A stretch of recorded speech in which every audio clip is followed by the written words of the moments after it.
Okay. It's very odd.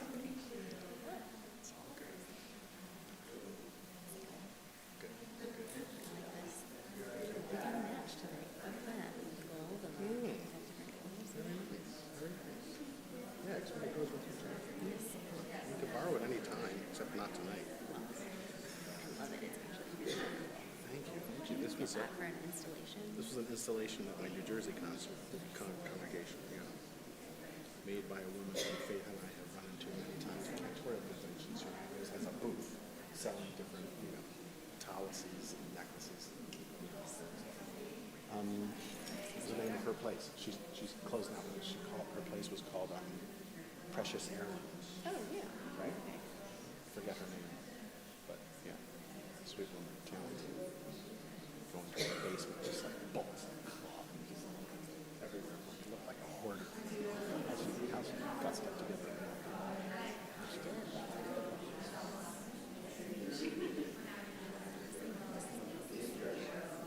Spray.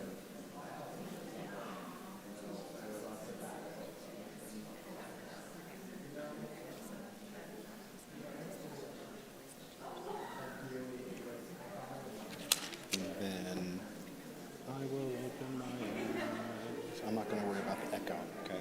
I will open my eyes. I will not look away. I will use my gifts I've been given every day. I have I'll probably finish the chorus. Okay.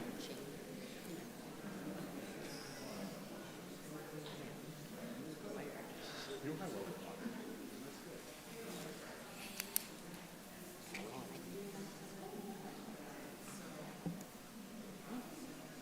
Did.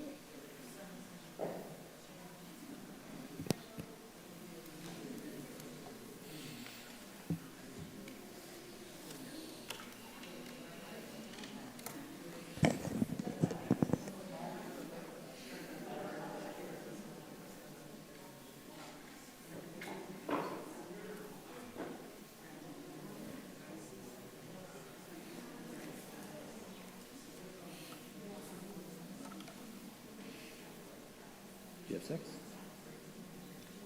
Ainley. Behemoth? Ainley's Mon. Behemoth? Well, Oh, I have to buy you one. I start when you're ready. I feel ready. Well, Shabbat Shalom, everyone. Shabbat Shalom. It is so good to be together. Outside, it certainly is cold, and there is plenty of snow on the ground. But when you step into the sanctuary, we can find warmth together. and to know that underneath the snow, that we can find and that we can know that there is springtime ready to emerge forth. And that is a message of hope, that no matter what we see in the world, that we recognize that things move according to seasons, and that there can be a sense of renewal and a sense of goodness that can reemerge. And I say that because this Shabbat is a Shabbat that we have dubbed in the National Commission of Jewish Women, or the National Council of Jewish Women, has named Repro Shabbat. And it sometimes feels in our world as though we've won hard-won battles, and only to get brushed back and in our journey forward as a people and as a nation.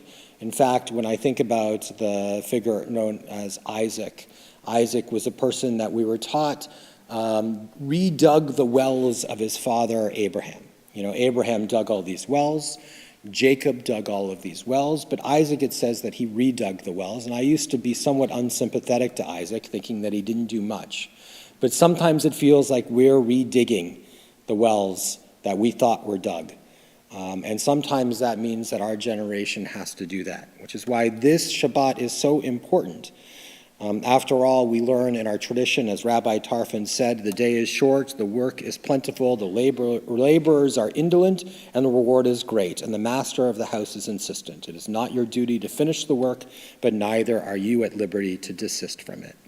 And so that means that all of us have a task to do, which is to not only be working day by day to make the world a better place, but to sense the springtime underneath the snow, to sense the possibility that might come. And I want to welcome two who are working towards that possibility of a springtime and a thaw that might exist, to welcome Michelle Velasquez and Tia Rainier from Planned Parenthood, who are going to be speaking with us later this evening. And so, as it is Shabbat, we join together with hope in our hearts and with songs in our mouths as we join together now with Yidid Nefesh, which can be found on page 10. And as we do, it's a joy to call upon Linda Berlin, who is going to have the honor of lighting our Shabbat candles. So Linda, if you'd like to come forward, and we are going to turn to Yidid Nefesh, page 10.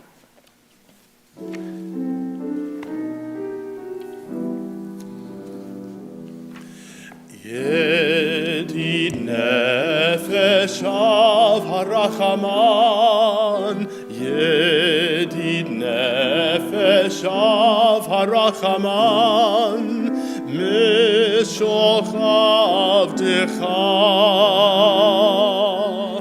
El ritzonecha, Mishoch avdecha, La la la la la la el ritzonecha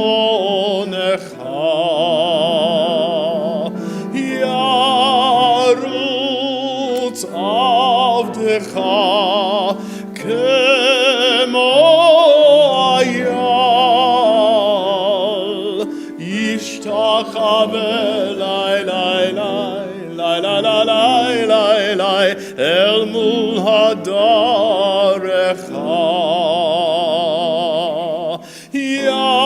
yarutz avdecha kemo ayal yishtachav lai lai lai lai lai lai lai lai el mul hadarecha.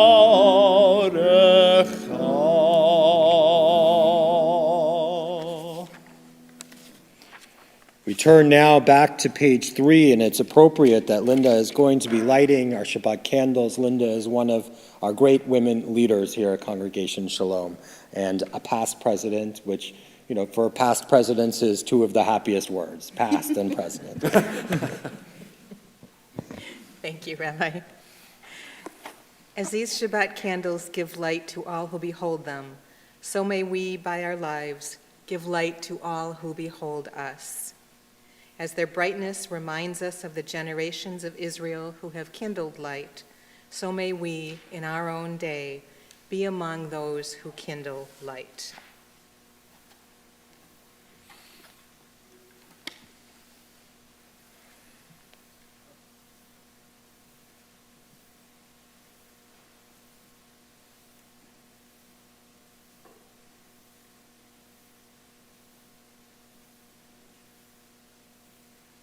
Baruch atah Adonai, Eloheinu melech haolam, asher kedeshanu b'mitzvotov v'tzivanu lahadlik ner shel Shabbat.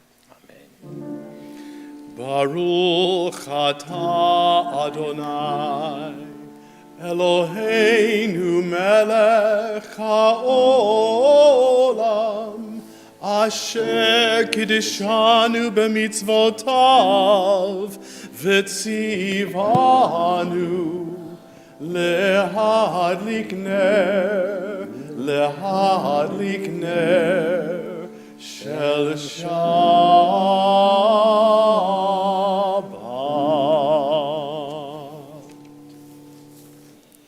Well, Shabbat Shalom, everyone, and thank you, Linda, for bringing in the Shabbos light. We are now going to turn in our Siddur to page 24 as we greet each other and the Shabbos with great enthusiasm and sincerity as we turn to the words of Shalom Aleichem, page 24.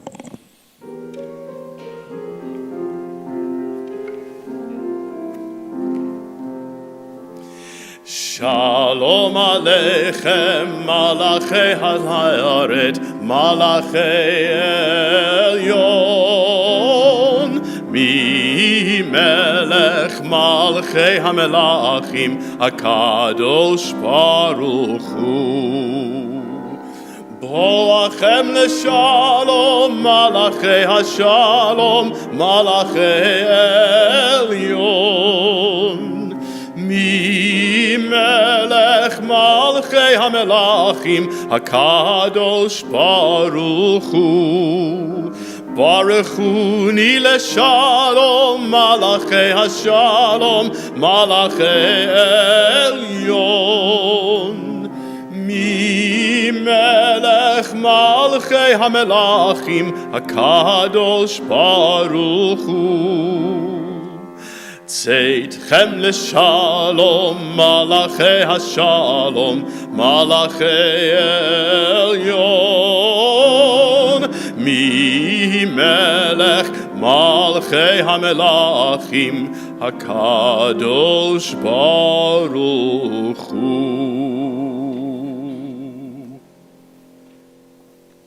We read responsively on page 27, Teach me, O God, a blessing, a prayer on the mystery of a withered leaf, on ripened fruit so fair, on the freedom to see, to sense, to breathe, to know, to hope, to despair. Teach my lips a blessing, a hymn of praise, as each morning and night you renew your days. Lest my day be today as the one before, lest routine set my ways. We turn back to page 26 for the Chatzi Kaddish. Yitgadal v'yitkadash shemei Rabbah. Amen. Be'alma divrach chirutei v'yamlich malchutei. B'chayechon v'yomechon uv'chayedecho beit Yisrael. Bagala, uvizman kari veimeru. Amen. Yeheshmei Rabba mevorach, le'alam le'olmei almaya. Yitbarach v'yishtabach, v'yitpa'ar v'yitromam v'yitnasei, v'yithadar v'yit'aleh v'yit'halal shemei dekudeshah. Brichu le'ela min kol bechata v'shirata, tush bechata v'nechemata, damiran be'alma. V'yimeru. Amen. Entrances to holiness are everywhere, and the possibility of ascent is all the time, even at unlikely times and through unlikely places. There is no place on earth without the presence. We rise now as we turn to the call to worship on page 28.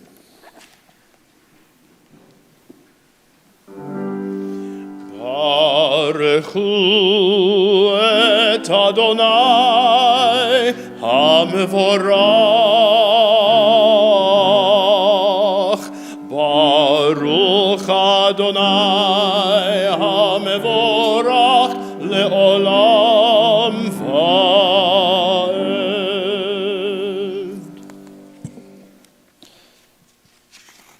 We continue now reading in the Hebrew on page 30.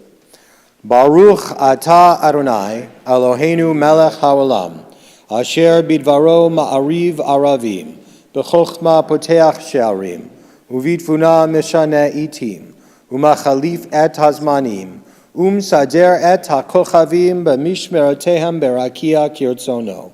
Borei yom v'layla, golel or mipnei choshech, v'choshech mipnei or. Uma'avir yom umevi laila, umavdil ben yom uvein laila, Adonai tzavaot shamo. El chai v'kayam tamid yimloch alenu leolam va'ed. Baruch atah Adonai, hama'ariv aravim. We read together on page 32. Everlasting love you offered your people Israel by teaching us Torah and mitzvot, laws and precepts. Therefore, Adonai our God, when we lie down and when we rise up, we will meditate on your laws and your commandments. We will rejoice in your Torah forever. Day and night we will reflect on them, for they are our life, and doing them lengthens our days. Never remove your love from us. Praise to you, Adonai, who loves your people Israel.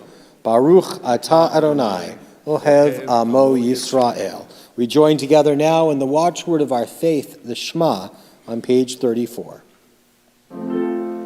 Shema Yisrael, Adonai Eloheinu, Adonai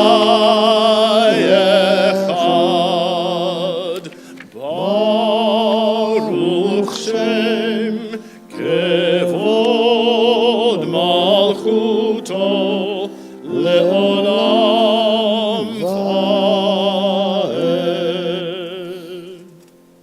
You may be seated. We continue now with Ve'ahavta on page 36. ואהבת את אדוני אלוהיך בכל לבבך ובכל נפשך ובכל מאודיך. והיו הדברים האלה אשר אנוכי מצווך היום על לבבך, ושיננתם לבניך ודיברת בם, בשבתך בביתך ובלכתך בדרך ובשוכבך ובקומך, וקשרתם לאות על ידיך, והיו לטוטפות בין עיניך, וכתבתם על מזוזות ביתך ובשעריך, למען תזכרו ועשיתם את כל מצוותי, והייתם קדושים לאלוהיכם. אני אדוני אלוהיכם, אשר הוצאתי אתכם מארץ מצרים, להיות לכם לאלוהים. אני אדוני אלוהיכם. Adonai Elohechem Emet. We read responsively now at the bottom of page 39. In a world torn by violence and pain, a world far from wholeness and peace, give us the courage to say, Adonai, there is one God in heaven and earth. The high heavens declare your glory. May earth reveal your justice and love. From bondage in Egypt we were delivered. At Sinai we bound ourselves to your way. Inspired by prophets and instructed by sages, time and again we overcame oppressive forces. Though our failings are many and our faults are great, it has been our glory to bear witness to our God, keeping alive in dark ages your vision of a world redeemed. Let us continue to work for the day when the nations will be one and at peace. Then shall we rejoice as Israel did, singing on the shores of the sea. We are going to turn now to page 342 in your Siddur, but keep your finger placed on page 41. Cantor is going to sing Miriam's song, A tribute to the women leaders who have led our people for generations, and Miriam was a prophetess who was able to guide us with great wisdom and sincerity. And the women dancing with their timbrels followed Miriam as she sang her song. Sing a song to the one whom we've exalted. Miriam and the women danced and danced the whole night long. And Miriam was a weaver of unique variety. The tapestry she wove, which one was sang our history. With every strand and every thread she crafted her delight. A woman touched with spirit, she dances toward the light. And the women dancing with their timbrels followed Miriam as she sang her song. Sing a song to the one whom we've exalted. Miriam and the women danced and danced the whole night long.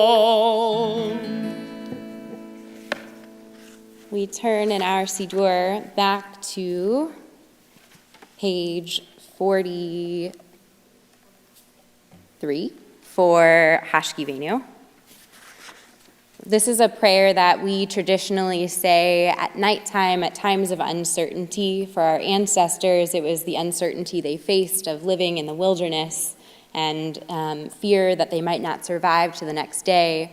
For us now, we say this prayer in hopes for God to guide us and to provide a Sukkot Shalom, a shelter of peace over us in our times of uncertainty and unrest. So in this time, when we see that half the population's rights are being ignored, we ask for God's guidance and to spread that Sukkot Shalom, that shelter of peace over all of us.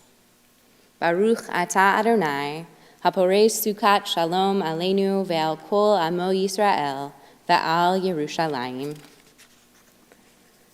We turn to the Tefillah, our standing prayer, on page 46, and we rise as a community. Adonai sefatai tiftach ufi yagid tehilatecha. Adonai, open up my lips that my mouth may declare your praise. Baruch atah Adonai, Eloheinu ve'Elohei avoteinu ve'imotenu, Elohei Avraham, Elohei Yitzchak, ve'Elohei Yaakov, Elohei Sarah, Elohei Rivka, Elohei Rachel, ve'Elohei Leah, Ha'el Hagadol, Hagibor v'Hanora, El Elyon, Gomel Chasadim Tovim, V'Konei Hakol, V'Zocher Chastei Avot ve'Imahot, Umevi geula livnei v'neihem, Lema'an shemo be'ahava, Melech ozer u'moshia u'magen, Baruch atah Adonai, Magen Avraham ve'ezrat Sarah.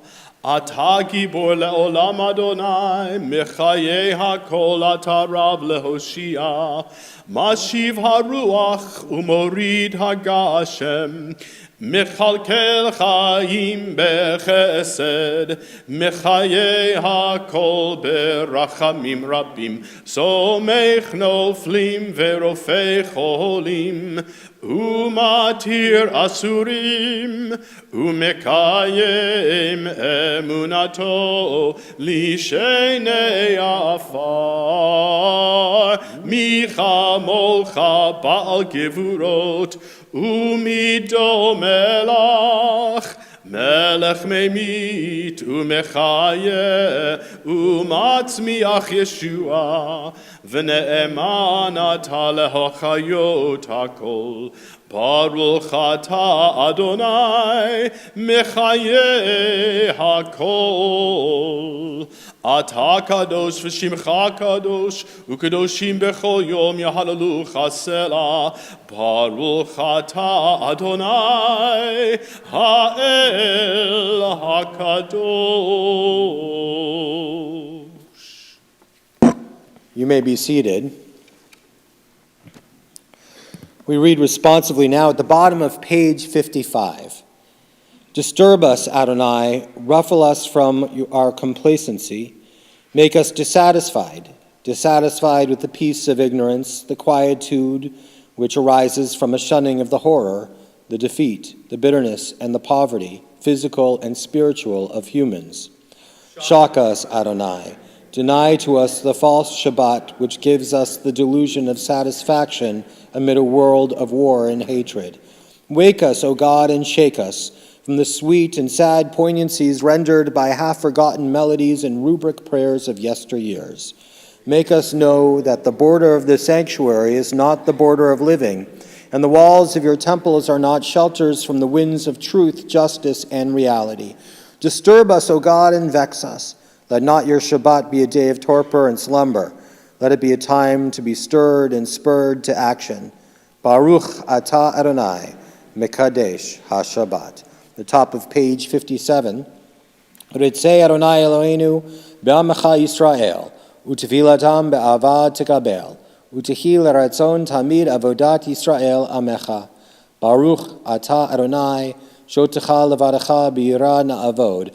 Ever-present one, may we, your people Israel, be worthy in our deeds and prayer, wherever we live, wherever we seek you, in this land, in Zion restored, in all lands. You are our God, whom alone we serve in reverence.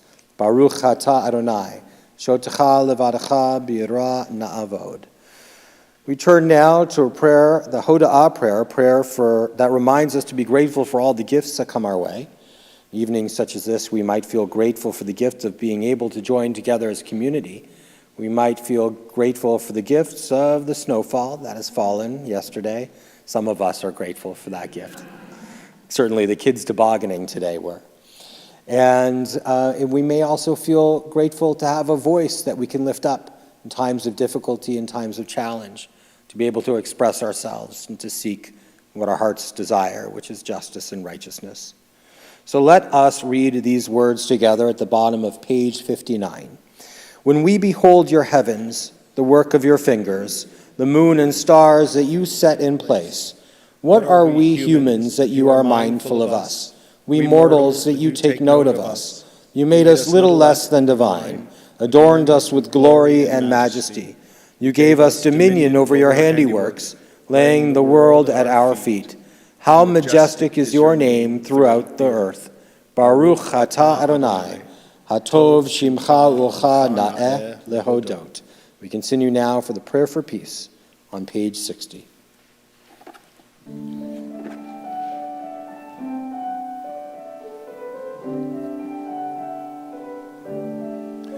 Shalom Rav al Yisrael Amcha Tasim Leolam.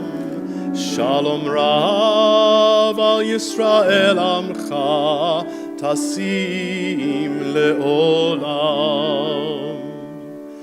Ki atahu melech adon lechol hashalom.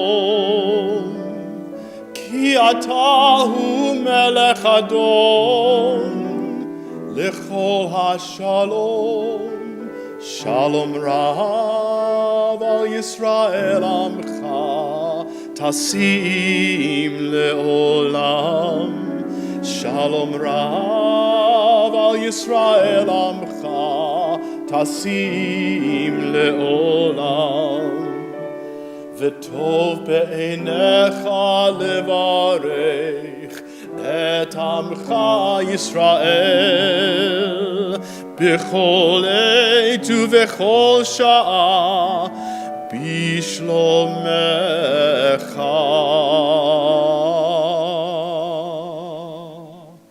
Shalom Rav al Yisrael amcha tasim leolam. Shalom Rav al Yisrael amcha tasim leolam. Tasim leolam. Tasim leolam.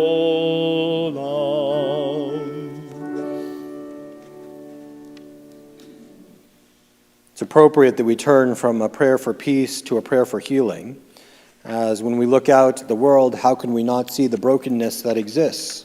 And that word shalom, that means peace, shares the same roots as the word shalem, which means whole. And so we think of those who are in need of that wholeness in their lives, those who are in need of a refuat hanefesh or a refuat haguf, a healing of spirit or a healing of body. Those members of our community who are particularly in need. We are thinking of these dear members of our community: Shandel Barfrida Malka, Julie Borikoff, Margot Roz, Carol Dubin, Sharon Rotman, Steve Toplinsky, Esther Cohen, Lisa Furstadt, Hachazan Sarah Rachel Yocheved Alexander, Wendy Salzberg, Steve Plotkin, Avram Ben Naftali, Emma and Max, Doug Cruz, Carol Rovner, David Goldstein, Marilyn Harmon, Barry Bursak, Reitz Tzvia Bachena Etta, Mary Frankowitz, Sophia Rubenstein, Ilana Himmelfarb, Avram Bat Frida, Marla Chikowski, Michael Sychek, David Rotter, Natalie Cohen, Teresa Drews, Yona Neri Ben Avraham Vasara, Keith Mandel, Jamie Kryman, Isla Batnatan Vashoshana, Mark Cook, Luke Cooper, Jason, and Keely Roberts, Mark Berlin, Dr. Susie Mendelson, Audrey Rubin, Josh Boley, Michaela Hellenberg, Julie Austin, Jay Stearns, Chris Gould, Howard Messerman, Michal Stroud, Lisa Thiel, Susan Garrison, Yehuda Ben Avraham Vasara, Shayna Leah Bat Yehudit, Warren Beal, Ron Slavin, Peter Rotter, Stuart Peckerman, Wendy Cohen, Suzanne Swain, Friedland Kruglak Veal, Scott Keller, Judy Kaiser, and Eileen Shippen. If there are names that should be added to this list or names that should be pronounced differently than I did, I invite you to hold those names in your heart as we turn to these words of our tradition. Baruch atah Adonai, Rofei HaCholim. Blessed are you, the source of healing.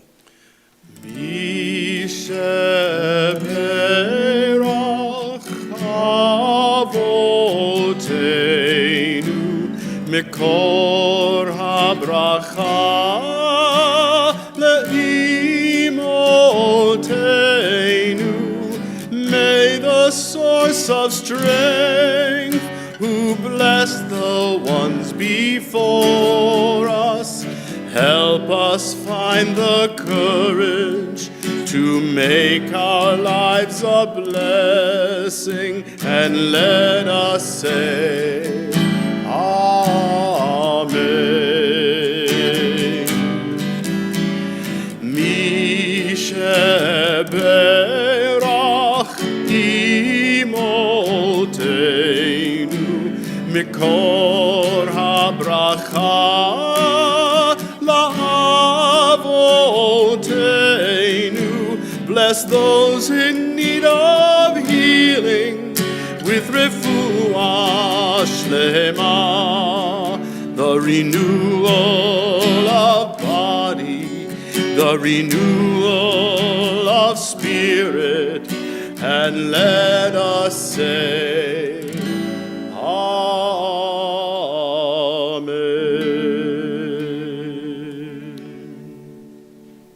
These beautiful words of peace and healing still echoing through our hearts and minds, we take this time for Tfilat Halev, for the prayers of our own heart.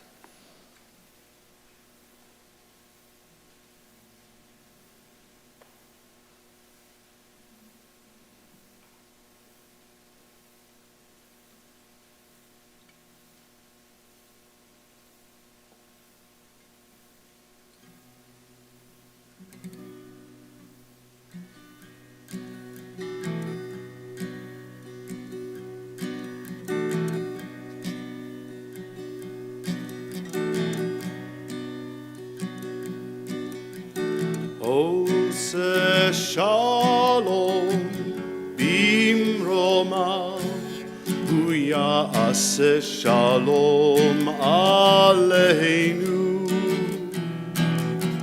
ve'al kol Yisrael ve'imeru amen.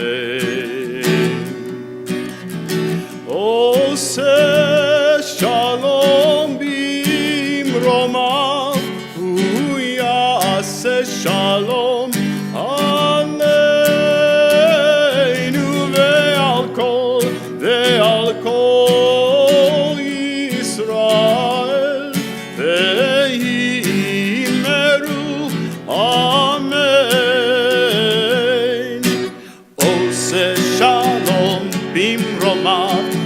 יעשה שלום עלינו ועל כל ישראל ואמרו אמן.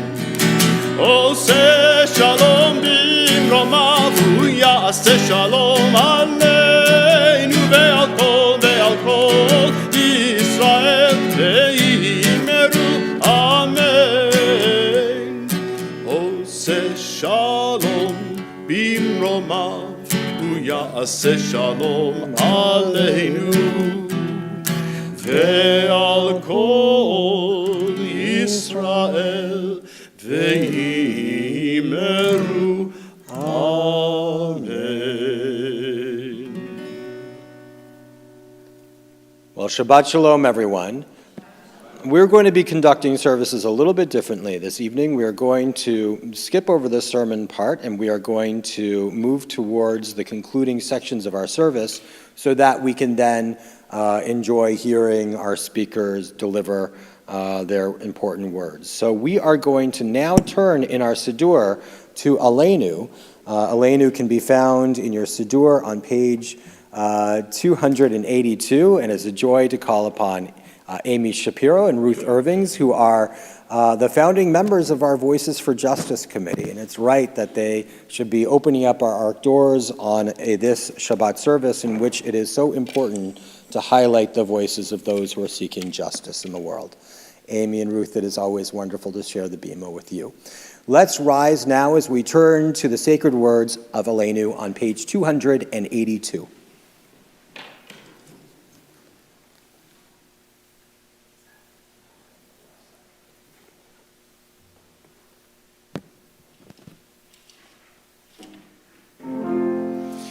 עלינו לשבח לאדון הכל, לתת גדולה ליוצא בראשית, שלא עשנו כגויי הארצות, ולא שמנו כמשפחות האדמה, שלא שם חלקנו כהם, וגורלנו ככל המונם.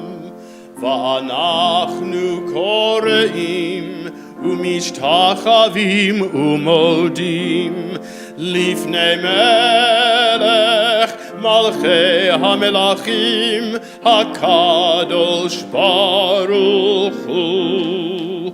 ונאמר והיה אדוני למלך על כל הארץ ביום ההוא יהיה אדוני אחד ושמו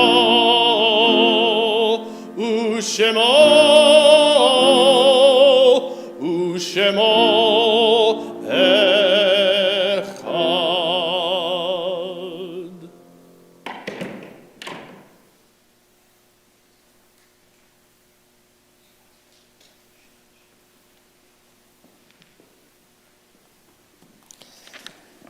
Thank you so much to Amy and Ruth, and we are going to turn now in our Siddur, and you may be seated at this time, to page 294. That's page 294, where you find Kaddish Yatom, the mourner's Kaddish.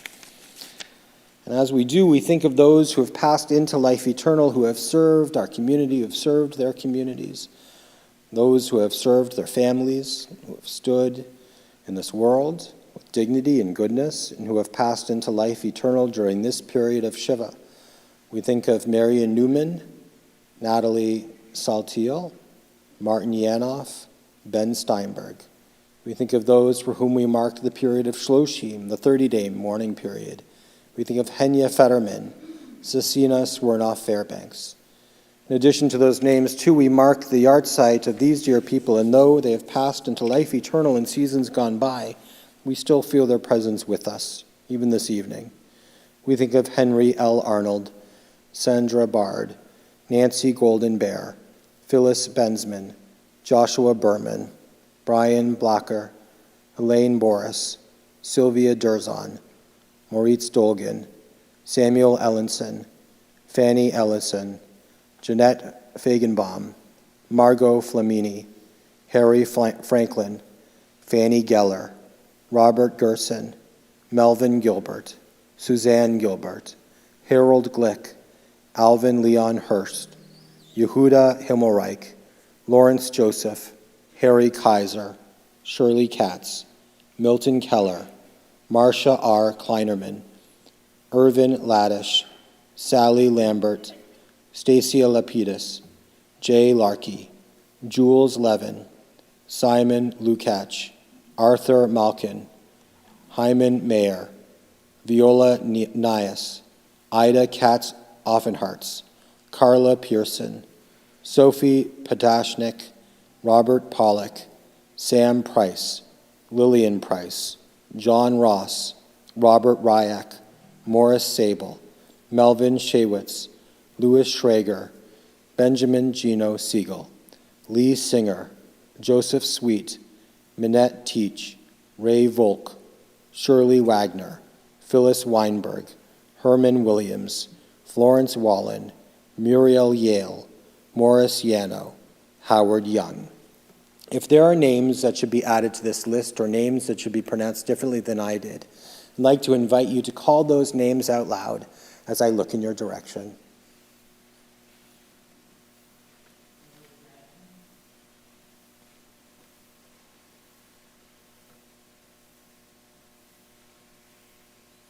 In addition to the names of our loved ones, so too do we think of all those who've died due to war or terrorism, all those who died in defense of this nation and allied nations' ideals. We think of all those who have died due to this terrible virus that has stricken our nation and our globe, as well as the virus of racism and xenophobia. In addition to those names, too, we think of all those who have died with justice unmet, who have been not able to reach their future due to having freedoms withheld, as well as all those who perished during the Holocaust. Our griefs and sympathies are mingled as we turn to words sanctified by memory, words glorified by hope. The Kaddish Yatom, the Mourner's Kaddish, can be found on page 294. We rise together now as one community as we recite these sacred words. Yit Kadal v'yit Kadash Shmei Rabbah, Bi'alma divra chirute v'amlich malchute, b'chayichon uv'yomechon uv'chayei dechol Beit Yisrael, ba'agala uvizman kari v'yamru Amen. Yehi Shmei Rabbah mevorach le'olam ulamei almaya. Yit barach v'yishtabach v'yitpa'ar v'yitromam v'yitnaseh.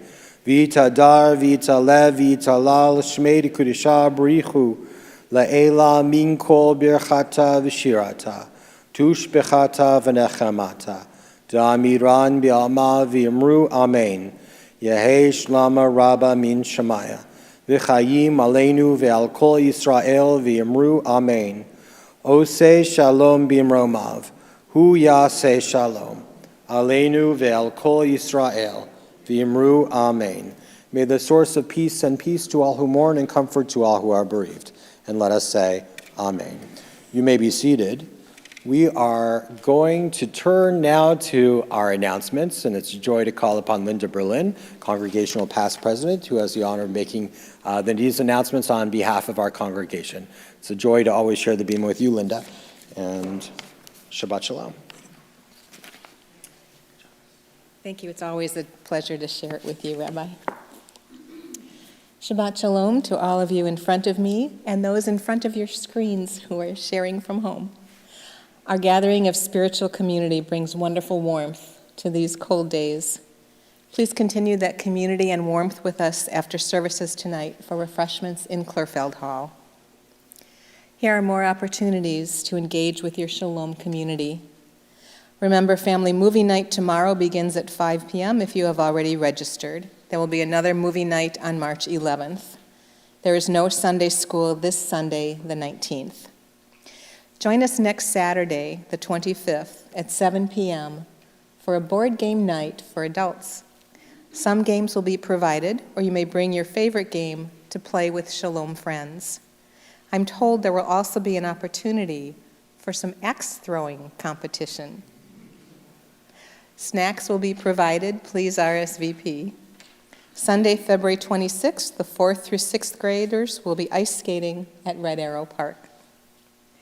The Tuesday evening adult education class on Jewish poetry continues for a few more sessions.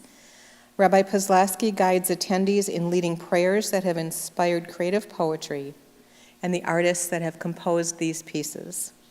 And the Israel Education Series also continues for a few more months on the first Wednesday of each month from 6:30 to 8 p.m. This class covers topics on Israel's history and discusses modern Israel as well. The Religious Services and Music Committee will be meeting on Wednesday, February 22nd at 6:30 p.m., where they will discuss the results of the High Holy Day surveys, as well as the Bar and Bat Mitzvah process here at Shalom. Rick Pagler and Paul Joseph are graciously leading this committee. The Purim celebration is coming up Sunday, March 5th. The Purim Spiel will start at 10:30 a.m. during religious school, and all are encouraged to attend. For those unfamiliar, this annual skit tells the story of Esther and showcases the acting chops of our professional staff. This year it will follow the theme of Disney's Encanto and was created by Brian Avner and Cantor Perper. The family fun continues afterward with food for purchase, games, an inflatable obstacle course, a raffle, and more. On March 29th, congregation members ages 50 to 72 are invited by our membership committee to a charcuterie, a think tank whose discussion will focus on how Congregation Shalom can best meet the needs of this age group. Food and wine will be provided. Please look for more details to come out on this program. Lastly, reminders of our weekly Saturday morning Torah study at 9 a.m. and the Shabbat service at 10 a.m. with a community lunch served after the service. And daily minyan service occurs every weeknight here at 5:45 or available on Zoom. One last reminder to all of you to make your voice heard by voting in the Wisconsin Supreme Court election this coming Tuesday, February 21st. Shabbat Shalom, and a great weekend, everyone. Shabbat Shalom. Thank you, Linda. Our cup truly is overflowing with blessings as we gather together as a community. So I'd like to invite you now to rise as we turn, in a sense, from the Kaddish to the Kiddush, from sanctifying the memory of our loved ones to sanctifying the blessings of a full cup. Let's join together in these words. You can find them on page 5. Baruch atah Adonai Eloheinu melech haolam, borei peri hagafen. Baruch atah Adonai Eloheinu melech haolam, asher kitshanu b'mitzvotav v'ratzavanu, v'shabbat kodsho be'ahava uvratzon hinchilanu, zikaron lemaaseh v'reishit, ki hu yom techila lemikra'e kodesh, zecher litziat Mitzrayim. Kivanu v'acharta ve'otanu kidashta mikol ha'amim v'shabbat kodshecha be'ahava uvratzon hinchaltanu. Baruch atah Adonai mekadesh haShabbat. Amen. L'chaim.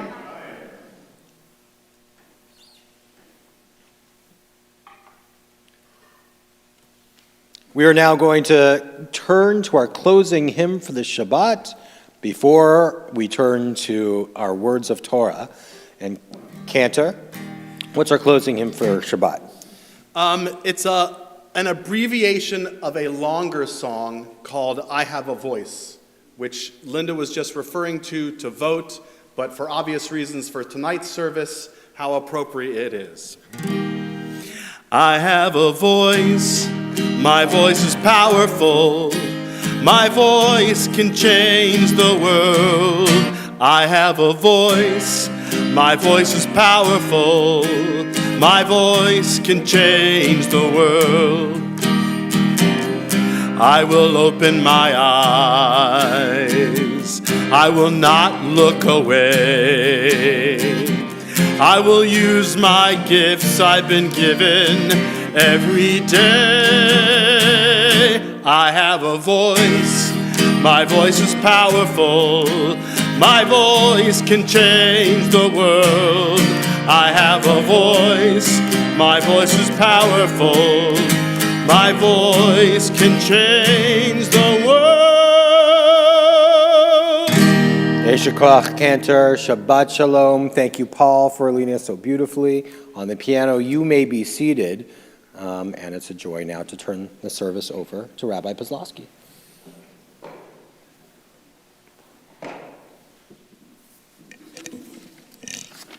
Shabbat Shalom, everyone. Shabbat Shalom.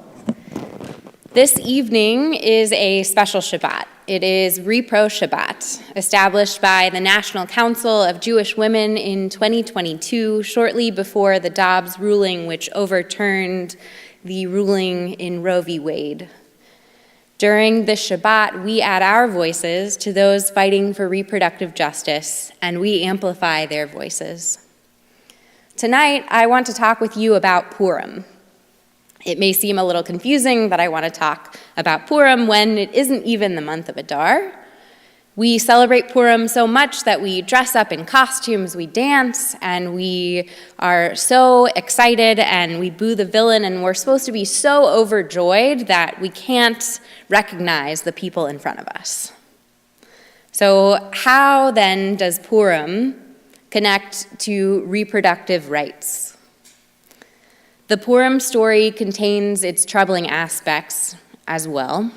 The theme of women's autonomy or lack thereof runs throughout the story. It suppresses women's personal autonomy. We lift up Vashti and Queen Esther as our heroes, and rightly so. Yet their voices are silenced. Vashti refuses to dance for the king. She claims her right to her body and is promptly removed from her role as queen. Even in a privileged position of political power, her personal autonomy is not safe. With children, we downplay the sexual aspects of the search for a new queen. We describe it as a beauty pageant, with all the women trying to win over King Ahasuerus. Yet, the adult undertones exist. Esther does not choose to participate in this process. Her uncle Mordecai convinces her to participate. She is taken from her home and brought to the king's palace, to the king's harem. Most likely, this was the case for other young women as well. The women were given oils, including myrrh, to prepare themselves to meet with the king. Myrrh was known as a contraceptive in the ancient Mediterranean. To prevent these intimate meetings with the king by ending in conceiving a child. No one asked the women if they agreed to these methods of preventing pregnancy, and no one asked if they desired these intimate meetings with the king. We gloss over those details, speaking only of Esther's triumph, of becoming queen. Today, people are not asking pregnant people what type of health care they need access to. They're not listening when pregnant people tell them what they need for their well-being, for their health and their happiness. Their voices are silenced. Certain voices were allowed in Judaism from the very beginning, and despite the fact that our earliest sacred Jewish texts were written and accessed by the male rabbinical community, the way that they looked at the texts themselves was to support women's autonomy. NCJW chose this point in our Torah cycle because this week we read from Parshat Mishpatim, meaning laws. In it, many laws are enumerated, among which is the law discussing damages if a person is involved in a fight. While this law addresses pregnant women, our understanding today includes more gender expressions within the category of those who can become pregnant. Exodus 21, verse 22 reads, "When parties fight, and one of them pushes a pregnant woman, and a miscarriage results, but no other damage ensues, the one responsible shall be fined according as the other woman's husband may exact, the payment to be based on reckoning." So, if two or more individuals fight and push a pregnant woman, resulting in a miscarriage, the person who harmed the pregnant woman pays damages to her spouse. The next verse gives us the famous phrase, an eye for an eye. It reads, "But if other damages ensue, the penalty shall be life for life, eye for eye, tooth for tooth." So let's break that down. If someone accidentally causes a miscarriage to take place, they're obligated to pay financial damages only. The case is not treated as manslaughter or as murder, which would demand the death penalty. The other damage that would demand the death penalty, life for a life, would be the death of the pregnant person herself. In other words, causing the termination of a pregnancy in the Torah is not considered murder. From these verses, Torah instructs us that there is a distinct difference between the status of a fetus and that of a pregnant person. The fetus does not have the status of personhood. This is a progressive take for a religion in the ancient Near East. These verses then become the basis for the Jewish legal argument supporting abortion. Our rabbis continue this discussion of the status of the fetus, saying, if she is found pregnant until the 40th day, it is mere fluid.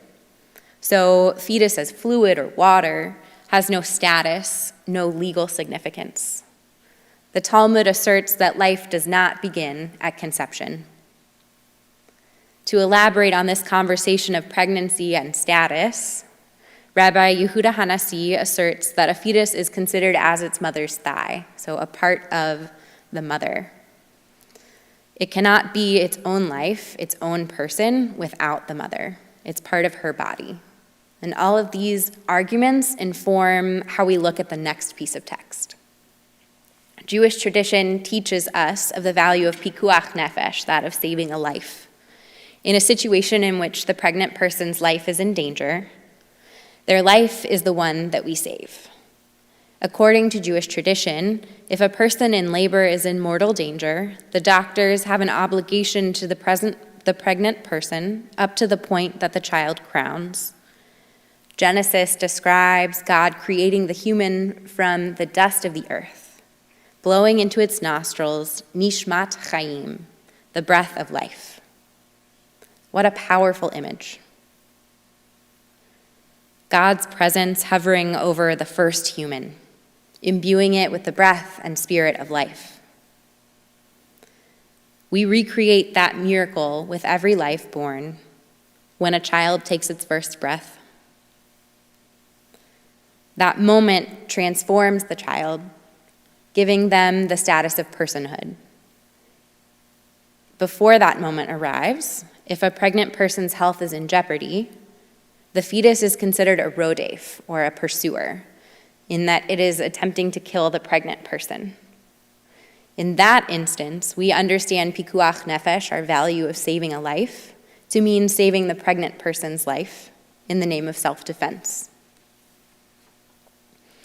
An Orthodox rabbi, Eliezer Waldenberg, widens the scope of this argument, saying that even in cases in which the mother's life is not in jeopardy, at immediate risk, abortion is permitted to save her from her own evil, which causes her great pain and distress.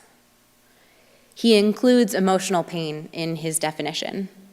So we can understand that a pregnant person receiving a devastating diagnosis for their baby might want to compassionately terminate the pregnancy. Indeed, we could argue that any person who is forced to carry to term an unwanted pregnancy could experience similar pain and anguish.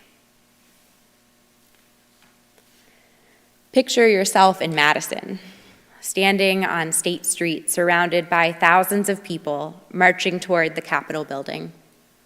Voices are lifted along with arms holding signs reaching toward the sky that read, "Bans off our bodies. Abortion is health care. Protect safe and legal abortion." January 22nd marked the 50th anniversary of Roe v. Wade, the landmark Supreme Court case that enshrined the federal right to abortion in the United States. This past summer, the Dobbs ruling overturned that precedent. What should have been a time of celebration was one of lamentation, of anger and frustration. As many of you know, the Dobbs ruling reactivated a Wisconsin law from 1849 banning in-state abortion. With one Supreme Court decision, half of the citizens in the state of Wisconsin lost all 3 inalienable rights granted to us in the Constitution: life, liberty, and the pursuit of happiness. A stake in their future, what is best for themselves and for their families. For some pregnant people, this includes childbirth and raising children. And for others, it does not. Their voices deserve to be heard, to be uplifted and respected.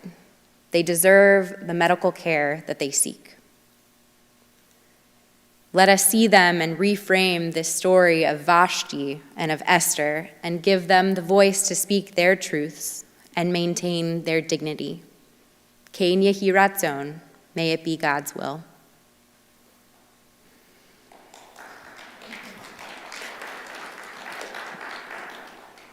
Congregation Shalom is very lucky to have a wonderful relationship with Planned Parenthood of Wisconsin. We support the right for all Wisconsinites to receive the health care that they need. And to speak further on reproductive rights and their state in Wisconsin, it is my pleasure to introduce you to Michelle Velasquez, the Director of Legal Advocacy and Services for Planned Parenthood of Wisconsin.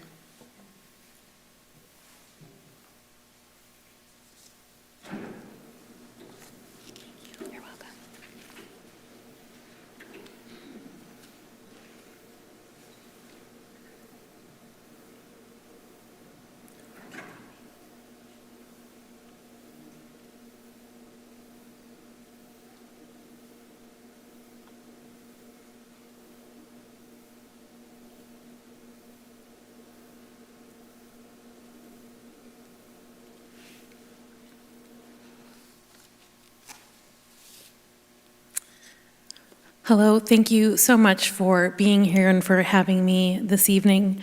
Again, my name is Michelle Velasquez, and I'm the Director of Legal Advocacy and Services for Planned Parenthood Advocates of Wisconsin, as well as Planned Parenthood of Wisconsin.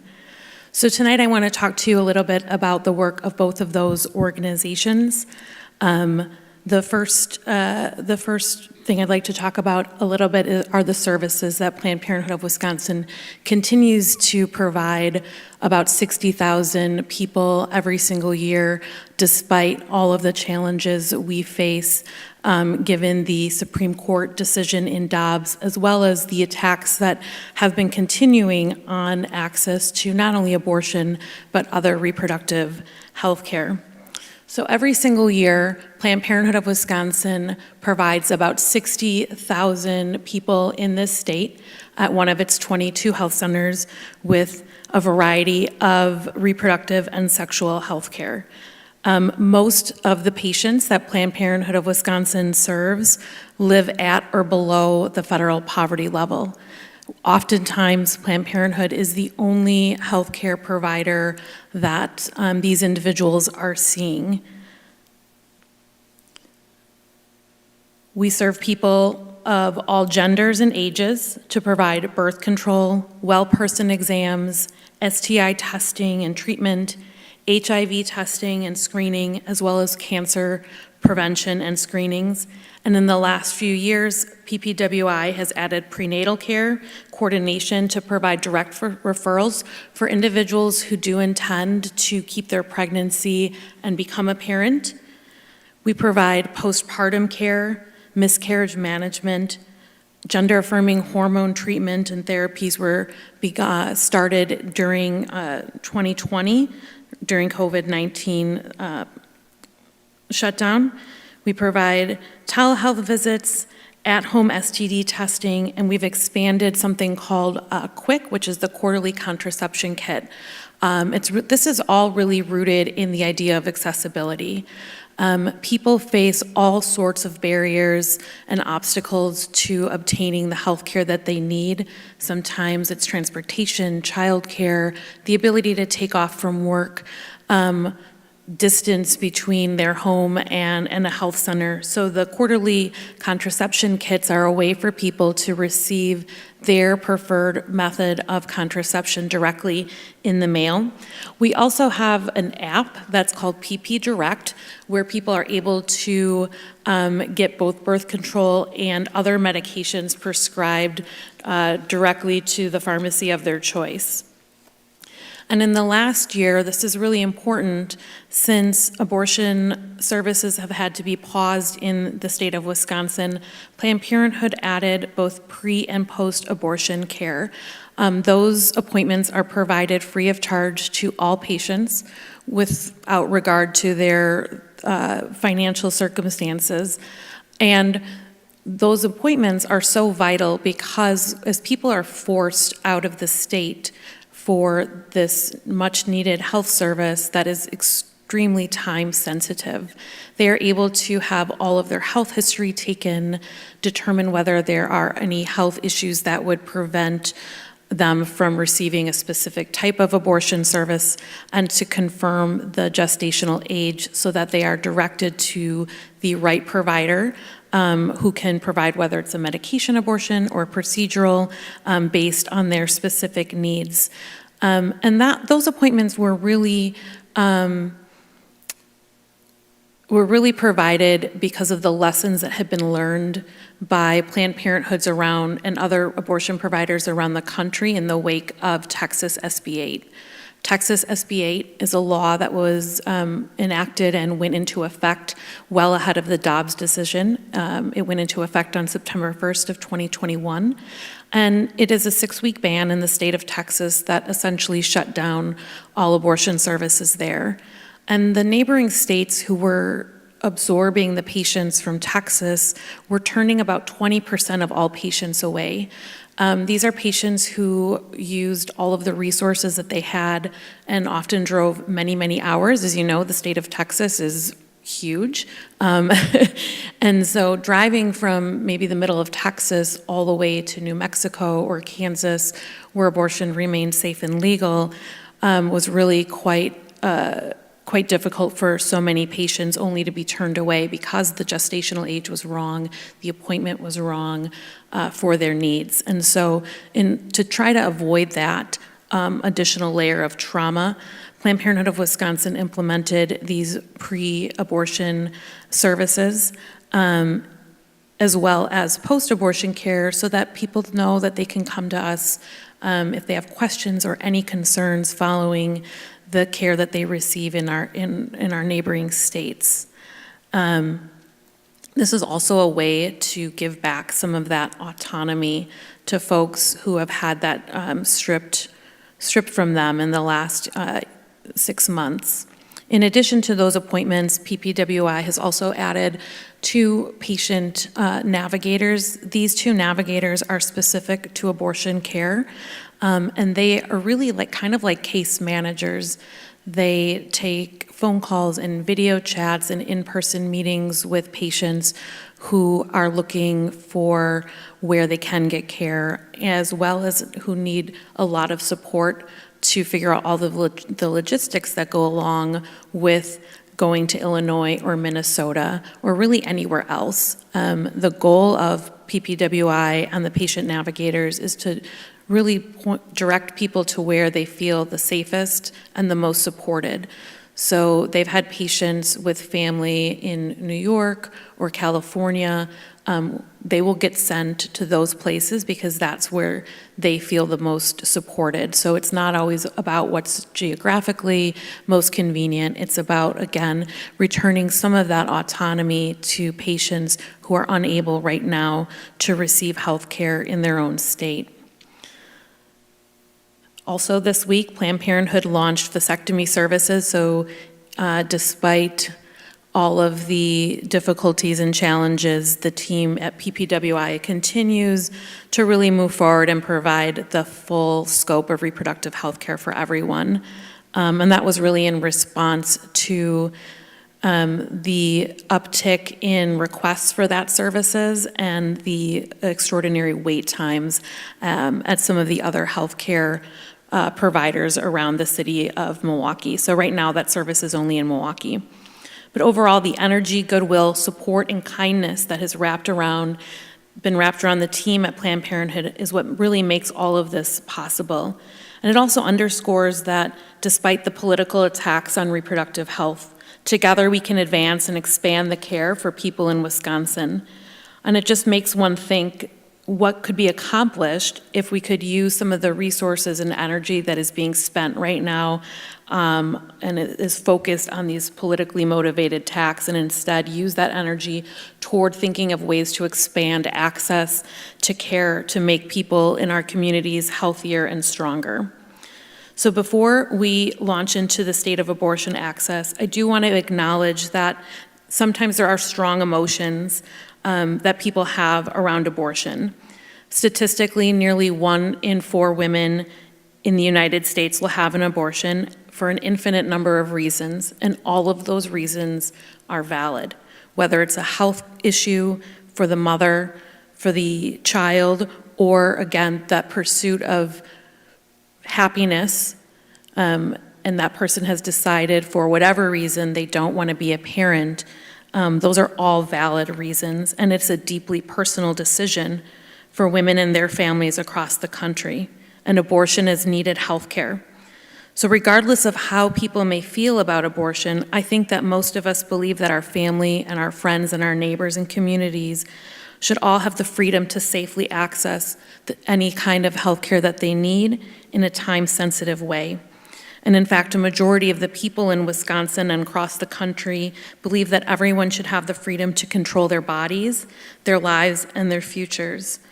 And we believe that when it comes to abortion access, the state or the government or politicians should not get in the way. And despite the support for abortion today, there are 18 states across the country that have abortion bans in place, and 13 of these states have complete bans. So some of those states might have a gestational age limit of about 6 weeks, which, although technically abortion being legal up until 6 weeks, is essentially inaccessible, as most people won't learn that they're pregnant until about that time. So essentially it becomes a ban. There were 9 states, including Wisconsin, that had a pre-Roe ban. These are laws that have been on the books for many years prior to the U.S. Supreme Court decision in Roe v. Wade. And I have a map up there that hopefully is sort of easy to read, but it basically shows if you see where Texas is and all those states in the southeast, those are states where there's complete total ban. So there are huge portions of the country where there is no access. States like Illinois and Oregon and California, New Mexico, are very protective, as are states some of the states in the Northeast. And all of the rest of the country have some level of bans or restrictions in place. Even prior to Dobbs, Wisconsin was considered one of the most restrictive states in the country. So as you can see, people are having to go very long distances, far distances, to receive their much-needed health care. And since the Dobbs decision, opponents of reproductive freedom have continued their work to further restrict and ban access to abortion and other reproductive health care. Across the country, more than 160 bills have been introduced or pre-filed in state legislatures to block access to sexual and reproductive health care. For example, there are courts in which opponents are working to restrict minors' access to birth control.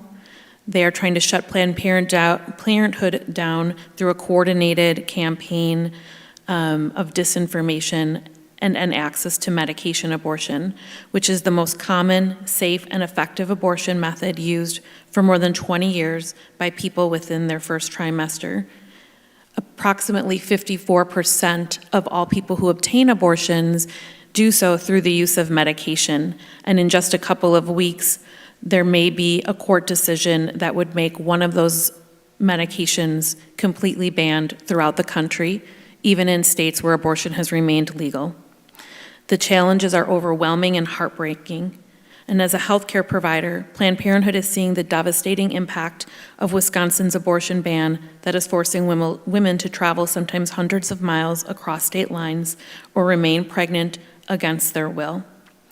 People who are forced to carry unwanted pregnancies have quadruple the odds that the family will live below the poverty line and triples the chance the pregnant person will end up unemployed. Abortion bans are also estimated to result in a 21% increase in the number of pregnancy-related deaths for all women, with Black, Indigenous, and other birthing people of color being put at an even greater risk than their white counterparts. In Wisconsin, we have also seen the chilling effect the abortion ban has on our ability to train, attract, and retain high-quality physicians with expertise in reproductive health care. And that's because medical schools like the UW or the Medical College of Wisconsin, OBGYN residents cannot train in abortion care while there's an abortion ban in place. And so students are finding placement in other healthcare systems and schools in states where abortion has remained legal. We can and must do better for the people of Wisconsin. Planned Parenthood won't back down, and we won't stop fighting with everything we've got to be able to provide our patients with the sexual and reproductive health services and information that they need to determine the course of their own lives. Hope is a discipline in an act of resistance. The people's reaction to the overturning of Roe and the loss of abortion services here in Wisconsin gives me hope. The historic election outcome in November tells me that people are determined to fight to restore their freedoms and believe that we must do better to improve healthcare access and return bodily autonomy to everyone. Before the loss of Roe, abortion access in Wisconsin was already, as I mentioned, heavily restricted. And that's because of unnecessary laws in place that made people see the same physician over multiple appointments. Communities of color and those with low incomes, people in rural areas that already face the greatest barriers to abortion access. And that continues today as those folks have to travel to other states. We must continue to fight until access to safe and legal abortion is a reality for everyone, with no exceptions. It's time to move away from abortion bans and towards policies that improve the health equity, health disparities, and health outcomes. Criminalizing abortion in Wisconsin is not the future we want for ourselves or for our neighbors or for our communities. It is up to us, though, to use our voices so that people have the power to make their own personal health care decisions and the freedom to access safe and legal abortion care here in Wisconsin. The reproductive health allies, from the governor and the attorney general to those in the state senate and assembly to our national leaders, are working with abortion access at the top of their agenda. And so are the people at Planned Parenthood Advocates of Wisconsin, who continue to build large and strategic civic engagement programs and are working to return power to the people so that their voices are heard.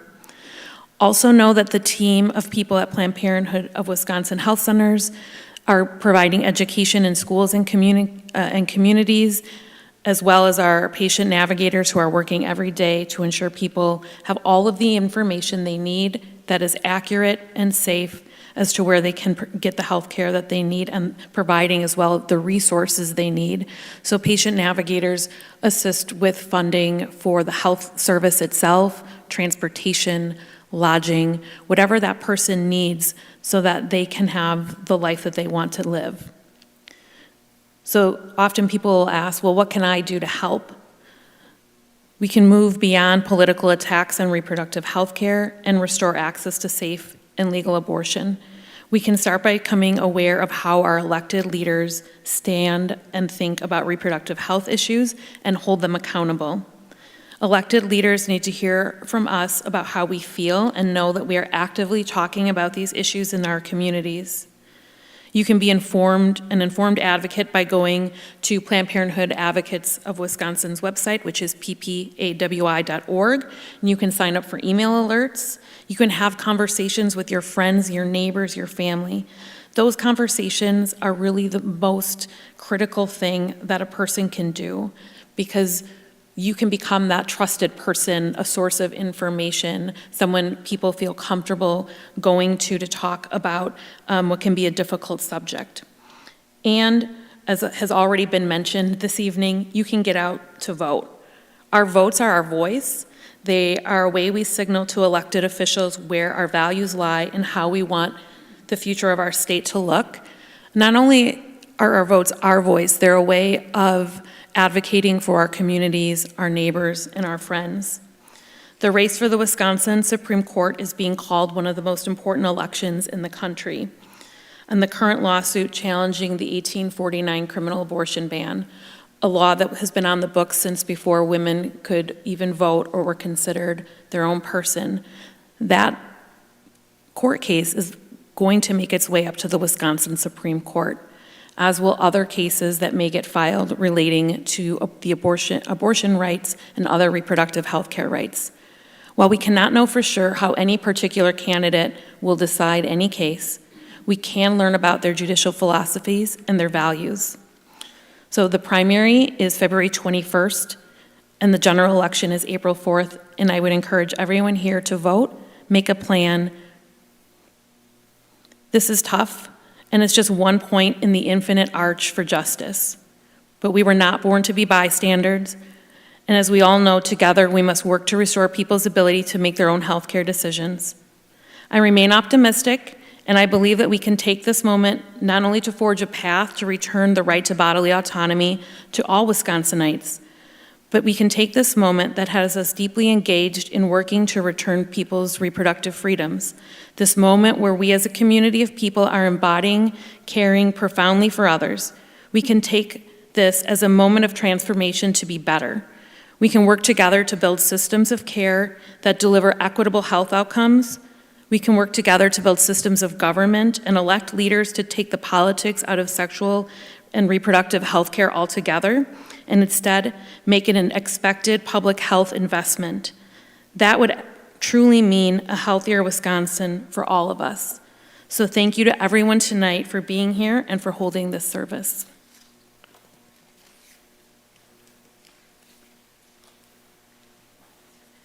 And Michelle, if you'll stay up here, I think we have time for Q&A.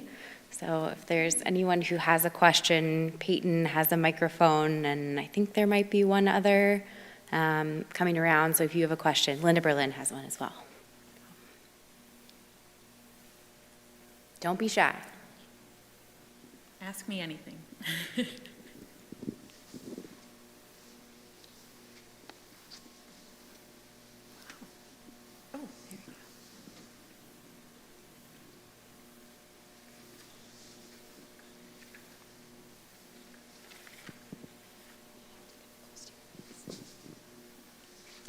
Hi, I'm just wondering if you can explain a little bit more about what is going on with the potential decision regarding the abortion pill and how that will affect nationally.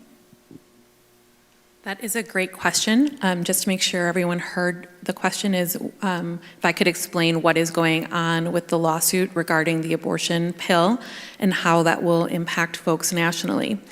So there is a lawsuit in the Northern District of Texas. The final briefs are due next week, Friday, so we can really expect to hear a decision anytime from February 24th and onward. The challenge in that case is being made to the FDA's approval of a drug called mifepristone. which was approved in the year 2000, so it's about 23 years since the FDA approved this medication. This medication is safe and effective, and it's how 54% of people obtain abortions. Essentially, it works to stop the production of progesterone so the fetus can't continue to develop. And abortion and miscarriage management are really the only use for the medication. So the opponents of it are arguing that the FDA exceeded its authority and violated its own rules in approving the medication, and they're asking the court to rescind that approval and enjoin physicians nationally from prescribing it. So everyone is anticipating that the plaintiffs will be successful, at least in the district court, and it will, of course, be appealed and will likely, make its way up to the U.S. Supreme Court. But what does that mean for everybody in all states who are accessing abortion? It means that it will be even more challenging to provide medication abortions. Doctors can continue to prescribe what's a drug called misoprostol, which is the second medication used right now. It's also safe. It's a little less effective, but it's still effective. But it is not the optimal choice. It's not what the World Health Organization or physician groups in this country think is the best way to deliver that health care. So essentially it means that folks will be receiving not the most ideal course of medication for that. And of course, there may be some states that don't want to provide medication abortion at all and may return to a procedural only, which will make it again more challenging to make sure they have enough providers, because that just takes more people to do those things. So it will impact Wisconsinites because they won't be able to access that medication even in Illinois. So it will be really, really devastating. And outside of the abortion context, it's also a medication that gets prescribed for miscarriage management when a person has wanted pregnancy but has been diagnosed with a miscarriage, and that won't be available for that purpose either. I think it's also important to note that mifepristone was approved in Europe in the 1980s. So the fact that it took us until 2000 to approve it, there was strict and strenuous study of this drug in proving its effectiveness and safety. And the fact that they're coming with an argument now to say that it's not safe or effective is absurd. I have a question for you about the map. Can you explain why the state of Wisconsin is in one color and there's a little bubble in the middle? Oh, that's because that's where my mouse was when I captured the image. Okay. Never mind.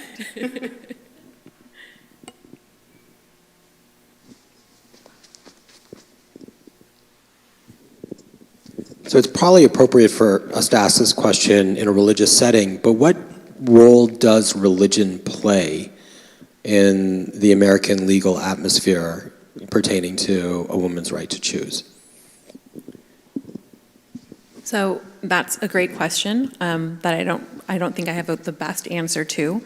There's a lawsuit in Florida right now, specifically arguing that the abortion ban in Florida violates the religious freedom of individuals, and that I think you might know a little bit more about this case than I do, but that suit was brought on behalf of people of the Jewish faith. I don't know the current status of that case. I do think that contextualizing some of the arguments in a religious way may present some problems, but certainly that's one way to frame it in a constitutional context. But I do think there are other constitutional challenges, not just at the federal level, but at the state level here in Wisconsin that may be pursued at a future time. The current lawsuit is only on the statute itself. But I do think there is some role for that to play when we're thinking about this idea of trying to codify when life begins. And I'll just add, in the debate on abortion and where religious voices have a place and where they don't, we believe in Judaism that women and other pregnant people have the right and sometimes the necessity to have abortion, to have an abortion. But it's not for religious voices to legislate for all of the people of the United States. This is an argument that should be focused on healthcare and bodily autonomy and not on religious perspectives. So it's, I would say, better suited to a different amendment than the free exercise of religion clause of the First Amendment.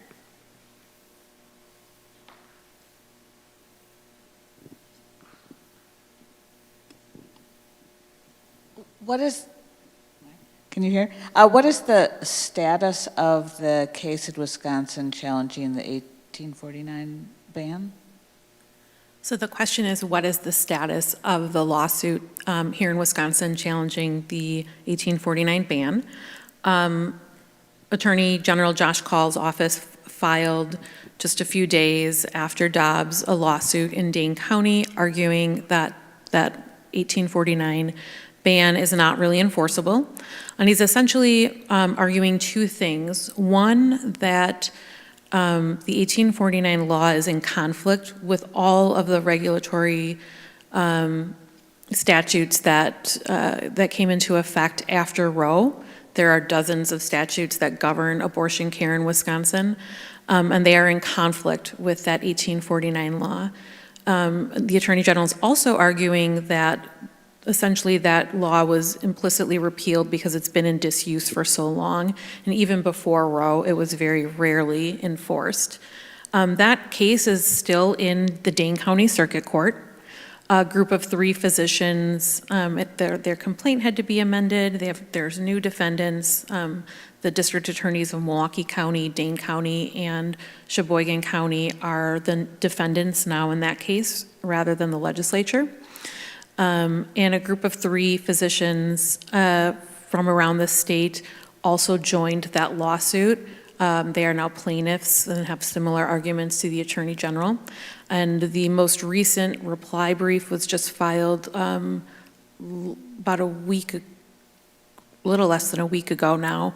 And so I'm anticipating oral arguments will be scheduled, and then the court will have about 90 days from that point to decide. So I don't think that this case will get past the Dane County Circuit Court until maybe May or June. The doctors did request an injunction against the law, and if the Dane County Circuit Court sided with the plaintiffs, in theory, abortion services could resume in Wisconsin based on that. And I say in theory because the losing party will go to the Court of Appeals, and we don't know what they'll do, but there's a potential for resuming care.